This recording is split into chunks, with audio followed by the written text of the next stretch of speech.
F104 Starfighter, aka the Widowmaker. This stunning image was part of Imaging Excellence Collection in 2023, which is a part of the annual exhibition for PPA or Professional Photographers of America. Simply put, the Imaging Excellence Collection exhibits the best of the best from PPA's annual International Photographic Competition. Most importantly, it is known for being a collection of images that set the standard for quality in our industry. In the same year, this image also made it to the World Photographic Cup, ensuring a place on Team Canada for its maker, Bruce Hendricks. And in 2022, received a score of merit in the National Image Salon of the Professional Photographers of Canada. Let's chat with Bruce to find out how he created it. Welcome to award-winning Images Explained. My name is Manpreet and I'm your host. Bruce Allen Hendricks is the first photographer to be back on this channel for the second time for his award-winning image, The Widowmaker.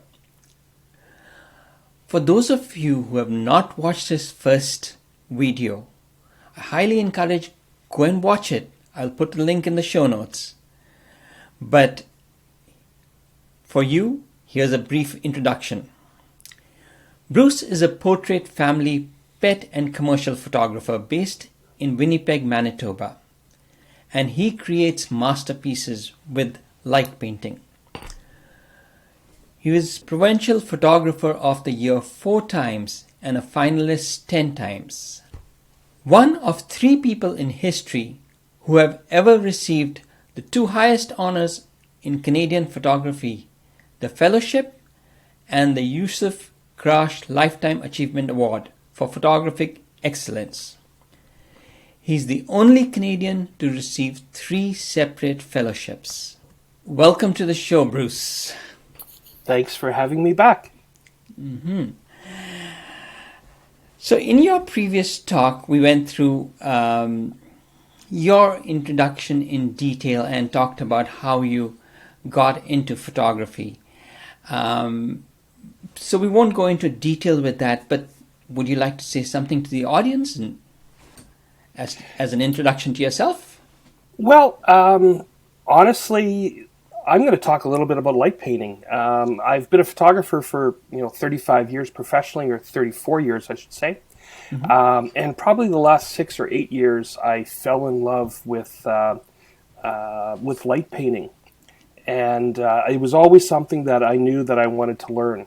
And I would have actually taken a course in the States in 2020. Unfortunately, COVID hit. I was actually able to contact the person I was going to take a course with, and we were able to work out some education over the internet. And I've been working and having fun with it ever since. And it's been doing good. Now, The Widowmaker, that's such an interesting title. You must tell me a little later how you came up with the title. But The Widowmaker was a finalist at the PPA Grand Imaging Awards, as well as it was a finalist at the World Photographic Cup. And it wasn't a finalist. It did represent Canada, but it did not make the top 10 in the world, unfortunately. Yes. So you made it to Team Canada and represented Canada in the World Photographic Cup. Yes. And it did extremely well in PPOC image salons as well.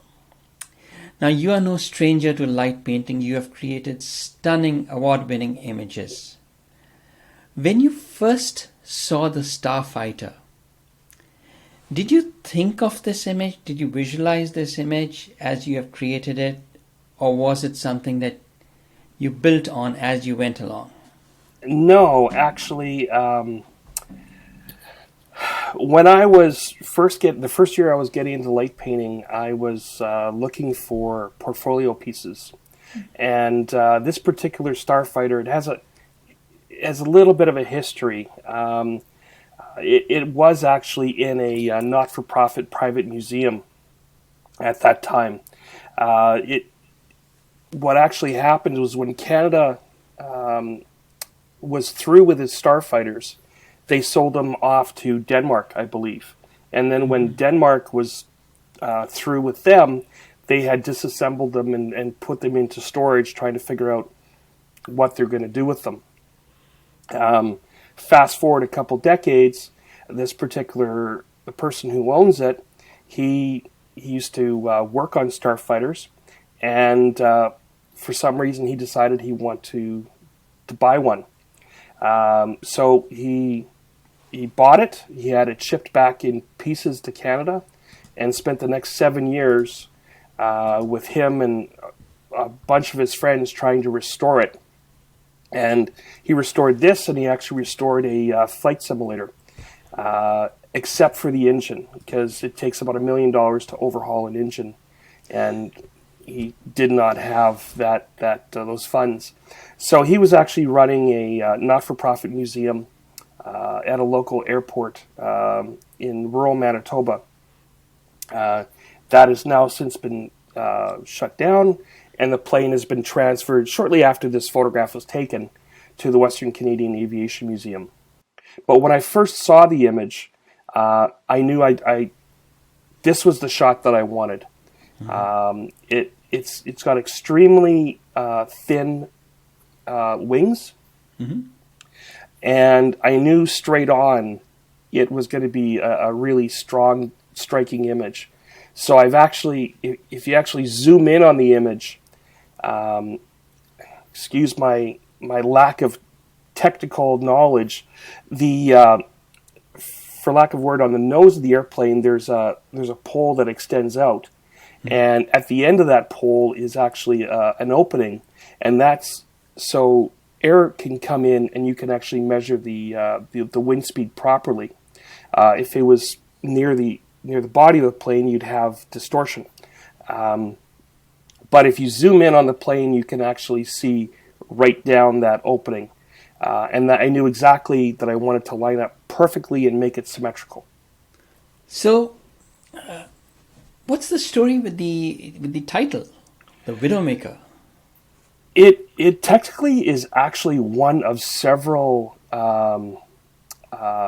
nicknames for that plane that the pilots used themselves. When the plane was first produced, the ejector seat ejected below the airplane, not above. Oh. And I think a few pilots lost their lives ejecting incorrectly. Obviously, they're used to ejecting up, so if they're a little bit too low, they're being shot closer to the ground with explosives. So there was a bunch of nicknames that this particular plane has, and when I was hearing it, when the owner was telling me about it, this one stuck out, and I go, that's the name. So it's actually the full name is CF104, aka the full name is Starfighter 104, aka the Widowmaker, and I knew that was going to be the title right off the hop. It is a memorable one. Well, for the shot, what kind of preparation did you do? Did you scout the location, or where did you shoot it? And feel free to share your screen at any time you feel. Sure. Well, you know what I'll do is I'll just put the image up right now, just so we have something more interesting to look at. This was the final image that did well in PPA. This was at a small rural airport outside of Winnipeg called St. Andrews. So I went out to the airport, met the owner of the plane, saw the plane in the hangar, and the discussions with the owner is, since this is not for profit and there is a big community worldwide that of pilots and crew that actually worked on the starfighters during the Cold War, because a lot of countries had these planes, and it has a very unique howl to it. It's one of those things. Once you hear it, it's very memorable. So it's gotten a very much a cult following, and the owner actually used to once a year take the plane out of the hangar and onto the airport grounds, and he actually would make daytime photographs of it for a little calendar that they did. Just him and his wife would take photographs, and where they actually would park the plane was up against a large 2-story hangar with blue corrugated steel. And I said, well, you know what? That could be an interesting background. We know that it will fit in that area. I wouldn't have a problem with photographing there. So, as you can imagine, moving a plane is not the easiest of things to do. Ideally, I want to have the subject set and ready to go before sunset.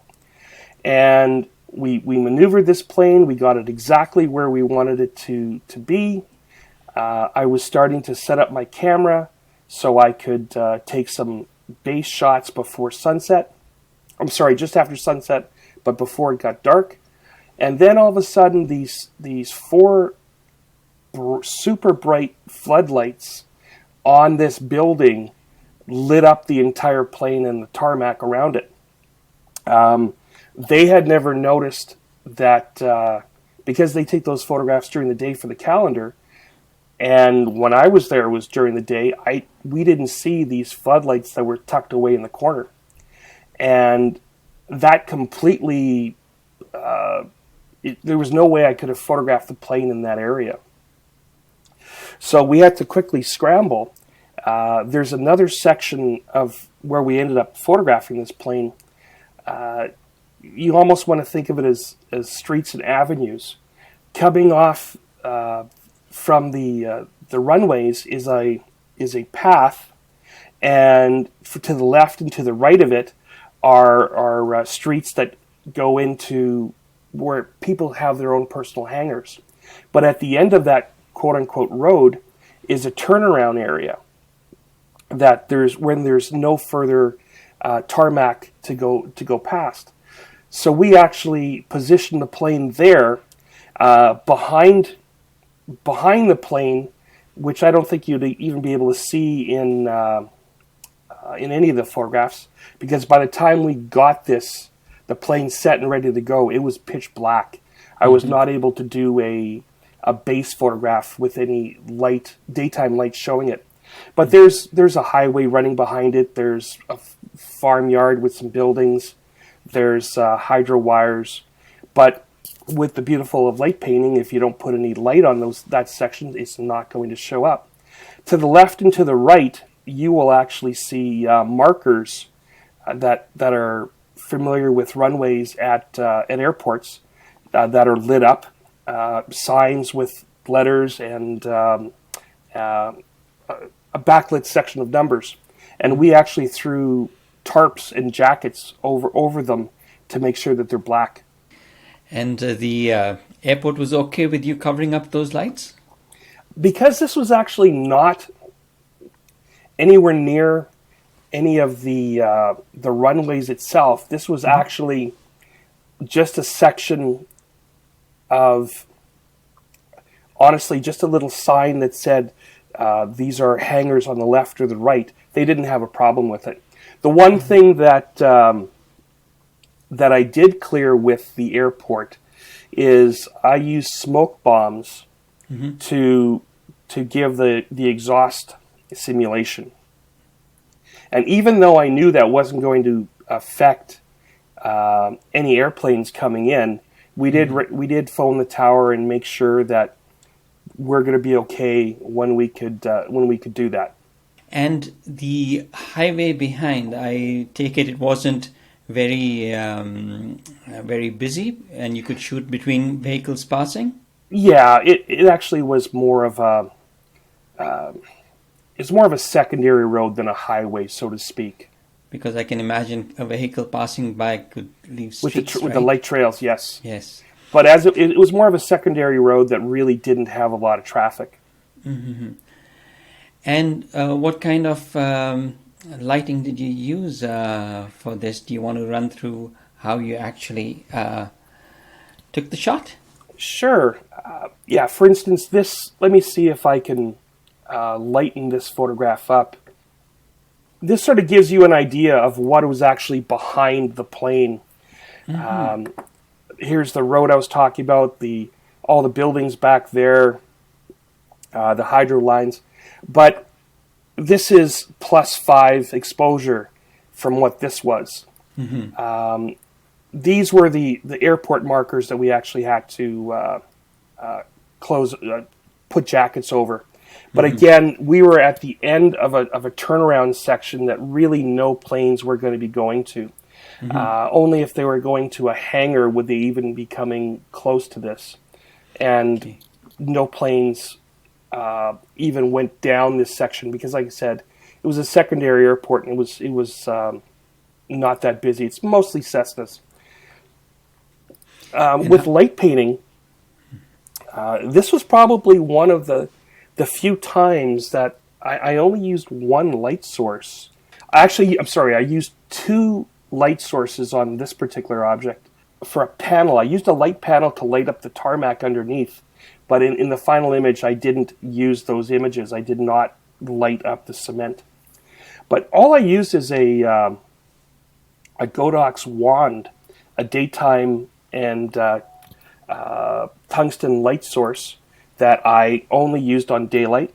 I do a slight modification to it. It does have barn doors, but if you're familiar with that light, there is light leak coming out on the opposite side. So I've put some white cardboard behind it and around the barn doors to give a little bit more reflection to the direction I'm going.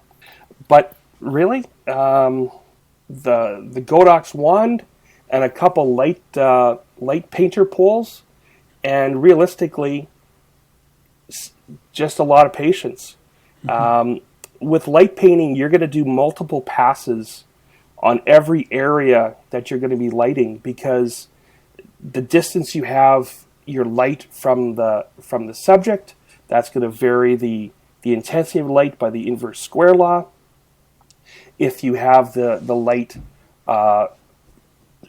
closer to the camera, a little farther away from the camera, closer over the subject, you're always going to be getting different light patterns and different specular highlights, different highlights and different passes altogether will give you different looks. So you end up taking multiple passes and you use the best of the best. In this particular case, the interesting thing is, while most of the plane is still chrome, the very thin wings are actually painted white. So you do get a reflection. It looks like the wings are brighter than they actually are because they are actually white. So what I found during this entire project, even something like this, if I would have gotten rid of all the lights in the background and removed the area of my wand that you see, you still get an interesting image just by itself. I've noticed a lot of the images that I took of this plane could create interesting standalone images. And I also noticed that you have some industrial area or residential area behind with lights. You got rid of those in post? Yes. Realistically, that would be, I believe it's a farm area. Here, there actually looks like there was a car trail that I dealt with. But because the background was going to be black, it was a lot easier to remove these lights in post. And I take it your camera was on a tripod and it didn't move. The plane obviously didn't move. Actually, there's a story behind that as well. Oh, yeah? I knew looking at the plane, I knew that my tripod was not going to cut it. It was not going to be high enough for the angle that I wanted. So I actually got myself a Manfrotto Magic Arm. And a friend of mine helped me with this. I took a 6-foot ladder. I added 2x4s and planks to the bottom step of both the front and the back areas of the ladder. So I have a platform. Then I put about 100 pounds of weights on that platform, because my concern was if there's any wind, if there was anything going on, I wanted to make sure that ladder stayed dead center, dead steady, and not wobble. I took a piece of 2x4, a little slice, and I was able to use it to clamp on the Magic Arm to the top of the ladder, and then of course attached my camera to the Magic Arm. And the biggest concern was the movement of the ladder, but because I put those weights there, it stayed rock steady. And the way I work is I don't touch the camera once I start. I focus. I put it on manual focus. I use back button focus, so there's no possibility of any trigger with my remote. Remote triggering, touching the focus, and then actually the finished image gets sent to through a Cam Ranger to my iPad that I'm checking all the images with. So realistically, once I start, the next time I need to touch the camera is when I do a photograph of a human that's in the photograph. And what was the camera lens and settings? I typically use F22 at base ISO 64. I use 64 ISO and F22, and of course everything's on bulb. So realistically, the exposures are going to vary depending on how long it takes me to light paint the area that I'm actually light painting. But with that least sensitive ISO, or ISO I should say, and an F22, it would take an extreme length of time to get any ambient light recorded. It would probably take 20 minutes for any ambient light to actually be recorded. So if I'm doing a light painting of 30 seconds or a minute or two, it's not a problem. And your camera was? I use a Nikon D850. Ah, nice. And what lens did you use? This was a 24-70. I'm not 100% sure. I could probably go in and find the metadata. It apparently was set at 70 millimeters. Okay, nice. And were there any other challenges that you faced during the shoot? Honestly, the biggest challenge was having to do an audible right at the beginning when those floodlights turned on.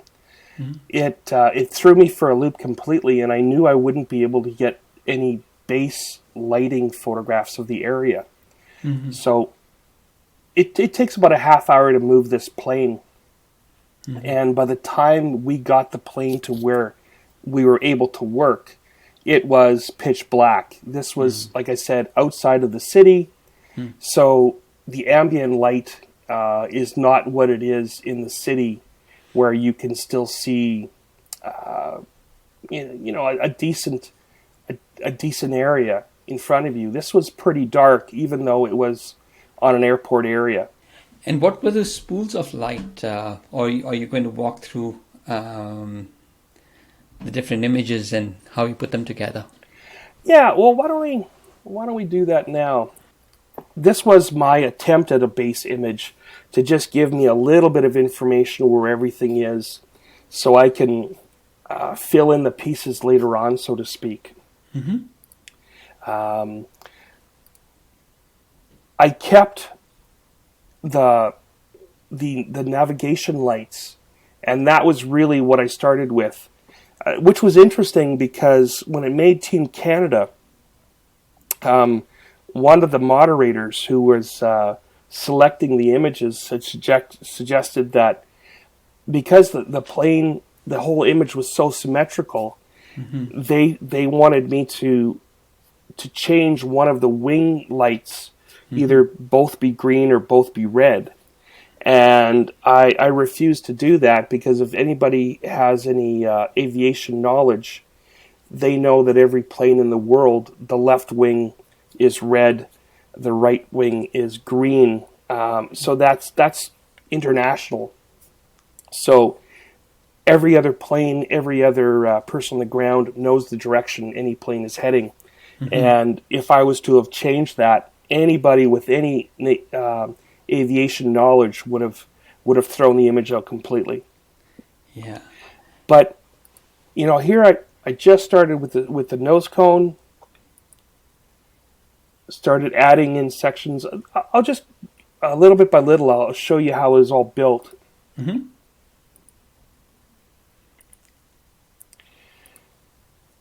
And obviously, once you decide that the image is built to your specifications, then I typically will flatten the image and do any overall global modifications that, like for instance, lighting or density or curves.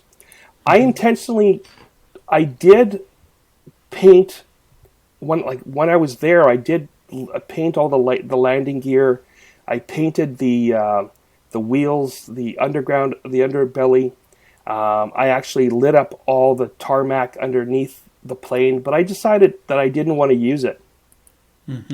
I wanted to just mimic the light as if it was coming from above, and let the bottom of the airplane go dark. Yeah, it's better to have more information and data and not use it than wish you had it. Well, there would be no going back for a second opportunity here. In general, that's what happens with light painting. What you always want to do is you'll take multiple passes, multiple exposures, because you'll never know exactly which one is going to turn out to your liking when you're actually building it. Highlights, shadows, intensity. It's all. What I should mention here is for the smoke. Yeah. I actually put a 8600 Godox light behind the plane, probably 20, 30 feet. Okay. And you're actually seeing it here with reflecting off the stabilizer. And then I use white and red smoke bombs. And they were about, I think they were good for a minute. So I had my assistant continually triggering the shutter with the remote. And I was walking back and forth basically from the areas of wingtip to wingtip with the different, first with the red and then the white. And little bit by little bit, I decided I wanted to use a little bit from this exposure of the smoke, a little bit from that exposure. Obviously here I had to do some artwork to clean up a lot of the reflections as well as the stabilizer. Oops, looks like I moved it here. A little bit more smoke coming in. Oops. See, now this is one I didn't use. I brought this in and I decided no, it doesn't suit, so I didn't end up using this. Now,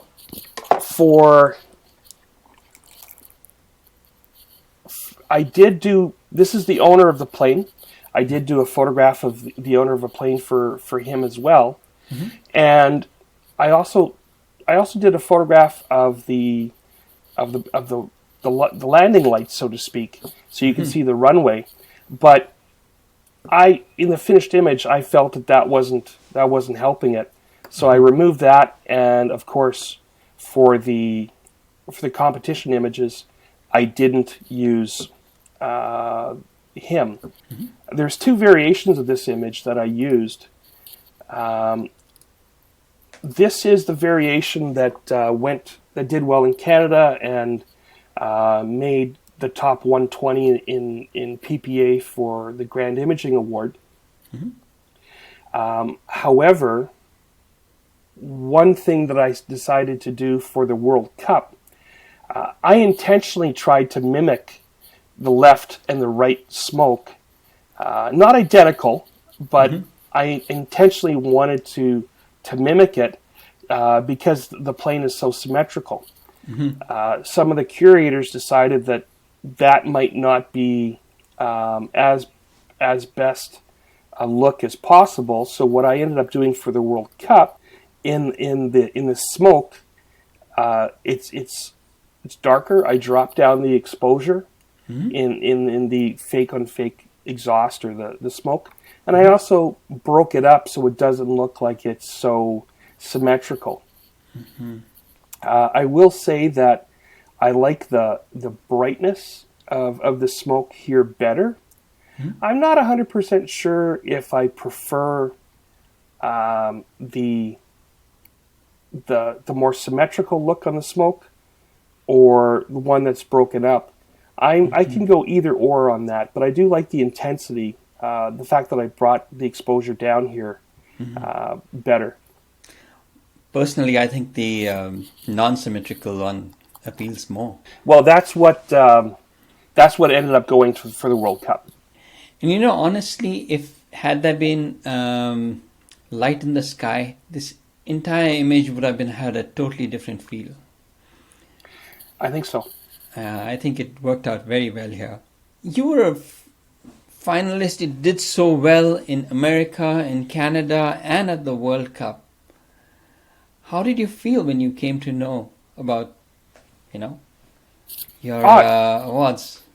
It was great. In Canada, unfortunately, this image was a finalist for the editorial class, but it lost out to a cow, which I take great amusement in that.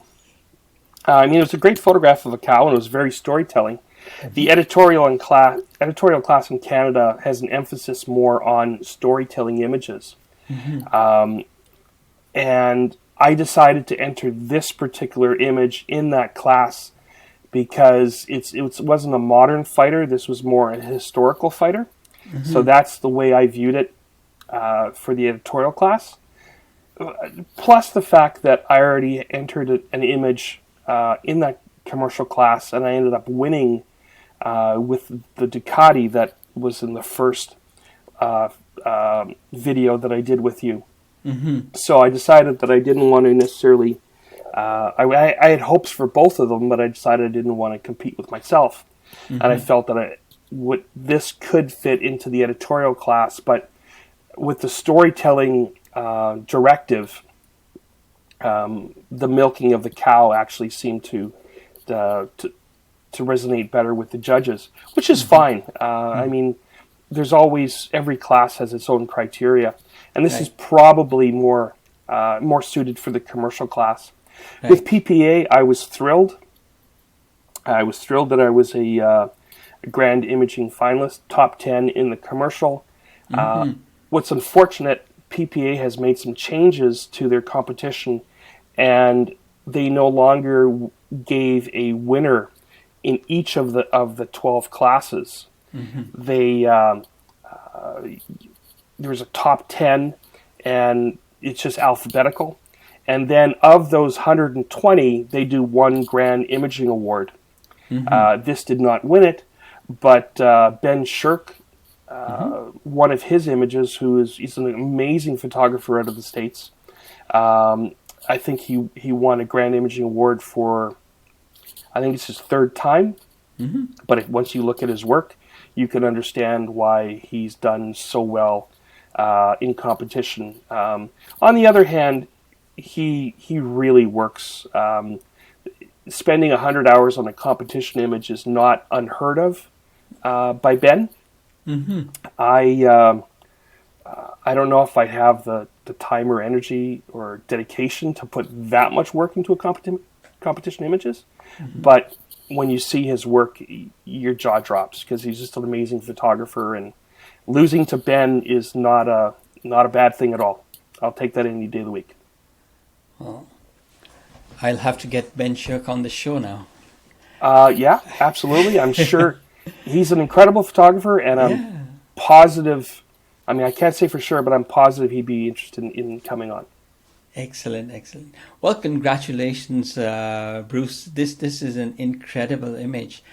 Now, was this used anywhere? Was it used for the calendar? Not. I didn't use this image. I did let them use one variation of one exposure. There's a little bit of a complicated issue. The owner of the plane and myself have made some posters of this, and both labeled. See, originally this was made by Lockheed Martin. So Lockheed Martin calls it the F104. Canada adds a C to the name, CF104. So we made some posters that labeled it F104 as well as CF104.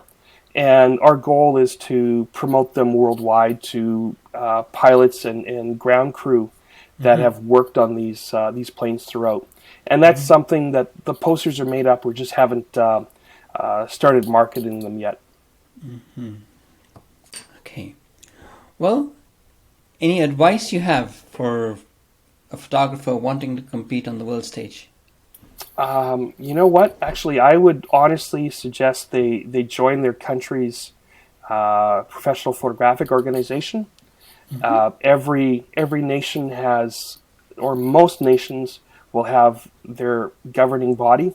Unfortunately, for instance, Australia, their main association unfortunately folded during COVID. It's been a hard time for all of them, but I'm sure something is going to rise from the ashes. I'm positive of it because there's excellent photographers in Australia, and if you don't, if you're in a country that doesn't have a strong organization, Professional Photographers of America, they are not just for American photographers. There are 35,000 members worldwide as well. So, as a Canadian member, I still get a lot of education and knowledge through PPA. I belong to PPOC, the Professional Photographers of Canada, and that's my main association. I've earned master's degrees in both of them. But anytime you can add education to your base, it's always beneficial to you.